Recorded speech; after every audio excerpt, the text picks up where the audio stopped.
Hi అన్న. ఓహ్, బాగున్నావా? బాగున్నాను. మీరెలా ఉన్నారు? బాగున్నాను. మీరేంటి ఇక్కడ? ఇక్కడ ఒక రంగనాథ స్వామి దేవస్థానం ఉంది, దర్శనానికి వచ్చాను. నువ్వేంటి ఇక్కడ? ఏం లేదన్నా, ఫ్రెండ్స్తో పిక్నిక్ వచ్చాను. ఇదేదో జలపాతం శబ్దంలా ఉంది. ఇక్కడ దగ్గరలో ఏదైనా జలపాతం ఉందా? అవునన్నా, ఇక్కడ దగ్గరలో వాటర్ ఫాల్స్ ఉన్నాయి. అవి చాలా బాగుంటాయి. ఆ సౌండే ఇది. రండి, మీకు చూపిస్తాను. పద.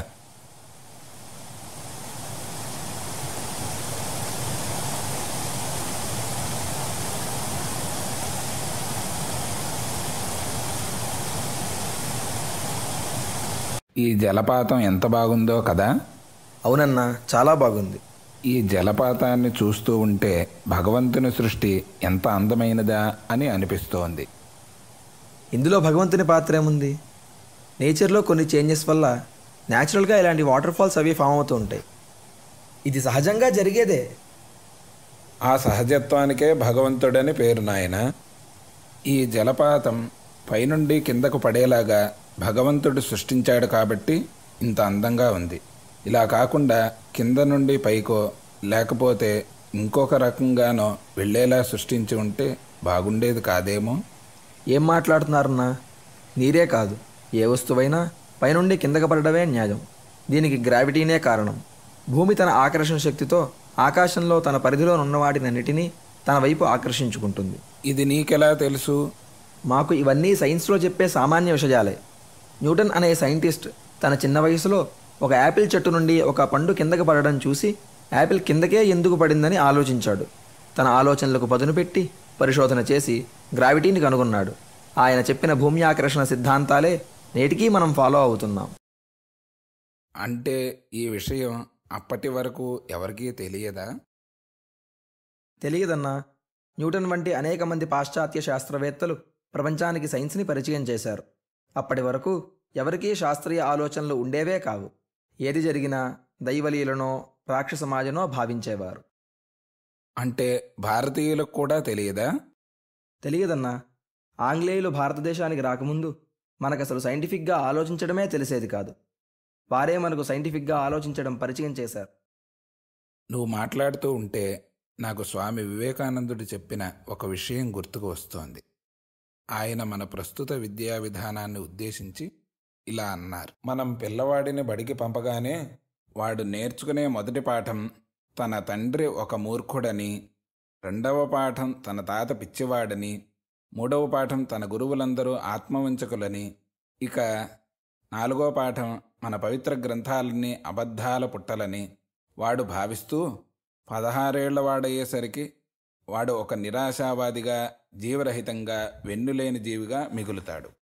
నేటి సగటు భారతీయ విద్యార్థి ప్రస్తుత విజ్ఞానమంతా పాశ్చాత్యుల చలవేనని, భారతీయులందరూ అజ్ఞానులని భావిస్తూ ఆత్మన్యూనతాభావానికి లోనవుతున్నాడు. నేటి విద్యా విధానంలో చెప్పని విషయాలేమిటంటే, బ్రహ్మగుప్తుడు మొదలైన భారతీయ మేధావులు న్యూటన్ కంటే 100 ఏళ్ల క్రితమే భూమ్యాకర్షణ శక్తి గురించి మాట్లాడారు. మధ్యే సమంతాదండస్య భూగోళో వ్యోమ్ని తిష్టతి బిభ్రాణః పరమాం శక్తిం బ్రహ్మణో ధారణాత్మికాం అని సూర్య సిద్ధాంతమనే ప్రాచీన గ్రంథంలో చెప్పబడింది.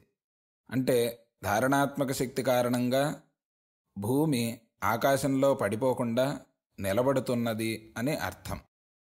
క్రీస్తు శకం 5వ శతాబ్దానికి చెందిన వరాహమిహిరుడు తన పంచసిద్ధాంతి అనే గ్రంథంలో గురుత్వాకర్షణ గురించి ఇలా చెప్పాడు. గగనముపైతి శిఖి శిఖా క్షిప్తమపి క్షితముపైతి గురుకించిత్ యద్వదిహ మానవానాం అసురాణాం తద్వదేవాంహః. భూతలంలోని ఏ భాగంలో అయినా అగ్నిజ్వాలలు పైకి ఎగుస్తాయి. పైకి వేసిన వస్తువు కింద పడుతుంది. ఈ అనుభవం అందరికీ తెలిసినదే, సమానమైనదే అని అంటాడు. క్రీస్తు శకం 11వ శతాబ్దానికి చెందిన భాస్కరాచార్యుడు తన కూతురు లీలావతికి గురుత్వాకర్షణ గురించి వివరిస్తూ భూమి గురుత్వాకర్షణ శక్తి కలిగి ఉంది. ఖగోళంలో గ్రహాల పరస్పర ఆకర్షణ శక్తి వలన అవి అక్కడ తమకు తామే ఆధారభూతమై నిలిచి ఉన్నాయని చక్కగా వివరించాడు. క్రీస్తు శకం 5వ శతాబ్దానికి చెందిన బ్రహ్మగుప్తుడు తన బ్రహ్మస్ఫుట సిద్ధాంతంలో వస్తువులు భూమి వైపు ఆకర్షింపబడతాయని, నీటికి ఎలా సహజ ప్రవాహ శక్తి ఉన్నదో అలాగే భూమికి సహజమైన ఆకర్షణ శక్తి ఉన్నది అని చెప్పాడు.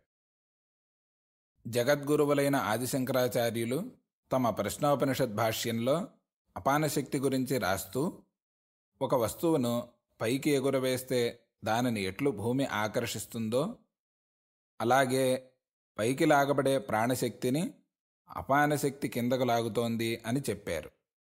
దీనిని బట్టి న్యూటన్ కంటే 100 ఏళ్ల క్రితమే భారతీయ మేధావులకి గ్రావిటీ గురించి తెలుసని అర్థమవుతోంది. మీరు చెప్పేదాన్ని వింటూ ఉంటే నాకు కూడా ఇదే నిజమనిపిస్తోంది.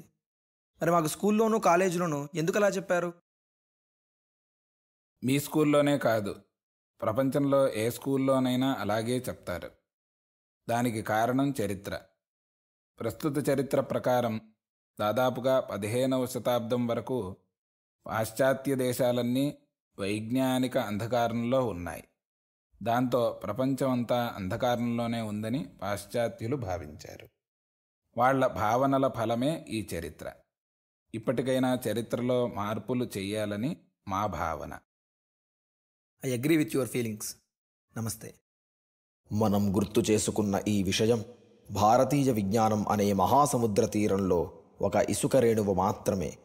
గురువుల అనుగ్రహంతో మరిన్ని విషయాలతో మీ ముందుకు వస్తాం. జై హింద్.